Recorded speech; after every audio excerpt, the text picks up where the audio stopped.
ଗୀତାରେ ଶ୍ରୀକୃଷ୍ଣ କହିଛନ୍ତି, ମନ ସ୍ୱଭାବତଃ ଚଞ୍ଚଳ, ଧାର୍ଯ୍ୟମାଣ ହେଲେ ମଧ୍ୟ ଅସ୍ଥିର। ତାହା ଯେଉଁ ଯେଉଁ ବିଷୟ ପ୍ରତି ଧାବିତ ହେବ, ତାହାକୁ ସେହି ବିଷୟରୁ ଟାଣି ଆଣି ଆତ୍ମାରେ ସ୍ଥିର ରଖିବା ହେଉଛି ବୁଦ୍ଧିମାନର କର୍ତ୍ତବ୍ୟ। ଆମର ମନ ଛୋଟ ପିଲା ପରି। ସେ କେତେବେଳେ ଜିଦ୍ ଧରେ, କେତେବେଳେ କାନ୍ଦେ, କେତେବେଳେ ହସେ। ସେତେବେଳେ ତାକୁ ବୁଝାଇ ସୁଝାଇ ତାକୁ ଯେପରି ଶାନ୍ତ କରାଯାଏ, ସେହିପରି ମନକୁ ସଜାଡ଼ିବାକୁ ପଡ଼ିବ। ଠାକୁର କହନ୍ତି, ସଂସାରରେ ମନକୁ ସଜାଡ଼ିବା ହିଁ କଷ୍ଟ। ମନ ସଜଡ଼ା ହୋଇଗଲେ ସଂସାରରେ ସବୁ ସହଜ ହୋଇଯାଏ।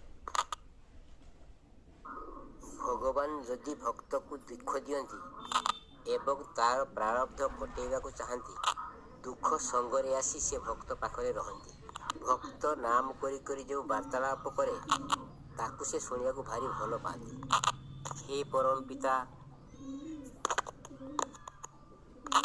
তাড়ন পীড়ন যা করো তুমি অনাহার বা উপহারে রাখো, টাকাও কিনা আমার দিকে কিংবা ঘোরাও চোখে দেখো, যাই করো না তুমি আমি তোমার চিরদিনের